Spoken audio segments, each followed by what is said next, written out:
O atacante Slimani deixou o Coritiba e entrou na lista de jogadores contratados com muita expectativa e que não brilharam. Contratado em agosto de 2023, o argelino rescindiu com o Coxa e vai para o KV Mechelen, time da elite da Bélgica. Saiba tudo sobre as movimentações do Coritiba no mercado. O Slimani foi um dos 3 gringos que o Coritiba contratou durante o Brasileirão do ano passado, junto com o espanhol José Rodrigues, esse Real Madrid, e o volante grego André Samaris, ex-Benfica. Treio, porém, ficou longe do esperado. Slimani ainda começou bem, mas não teve sequência e saiu pela porta dos fundos. Assim como eles, outros estrangeiros tiveram um cenário parecido em outros clubes do futebol brasileiro nos últimos anos. Chegaram com muita badalação, mas depois ficaram longe de brilhar. Relembre alguns deles. Izão Slimani, Coritiba. O atacante argelino chegou ao Coritiba em agosto e foi recebido no aeroporto com festa da torcida. Ele estreou na derrota do Coxa para o Bahia no dia 14 de setembro e jogou pela última vez com a camisa alviverde no dia 11 de novembro. A princípio, ele continuaria no Coritiba em 2024,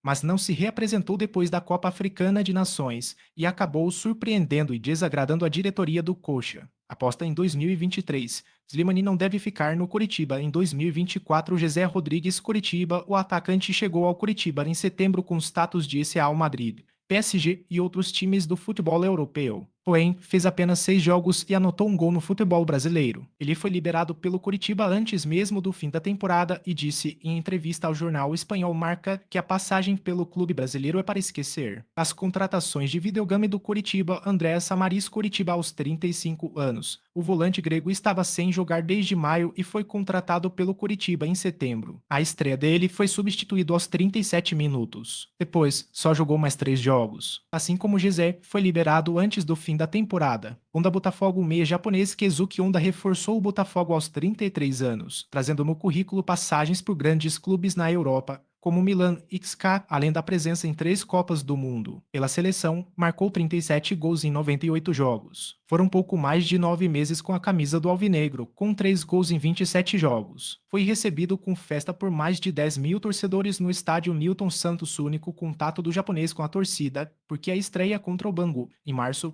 já foi com portões fechados em razão da pandemia do coronavírus. Ele até teve algumas boas atuações, mas não foi o maestro que a torcida esperava e abandonou o barco antes que o rebaixamento do Botafogo à Série B fosse confirmado em 2020. Honda pede para deixar o Botafogo antes do fim do contrato. Calou o Botafogo destaque na seleção de Costa do Marfim. Campeão da Champions com o Chelsea, em 2012 Salomão Kalou chegou ao Botafogo com muita badalação e para fazer dupla com Honda. Aos 35 anos, porém, ele ficou longe de qualquer destaque. Foram cerca de 8 meses, com 27 jogos disputados e um gol marcado. Gol do Botafogo. Kalou recebe na área, se desequilibra, mas manda para as redes. Aos 29 do 2 grau, tempo João Fran, São Paulo aos 34 anos. João Fran foi contratado pelo São Paulo em 2019 e chegou empolgado para resolver os problemas da defesa e com fome de títulos. Vinha com a experiência de anos pelo Atlético de Madrid, sendo campeão da La Liga e da Europa League e com passagem pela seleção espanhola. O lateral direito, contudo,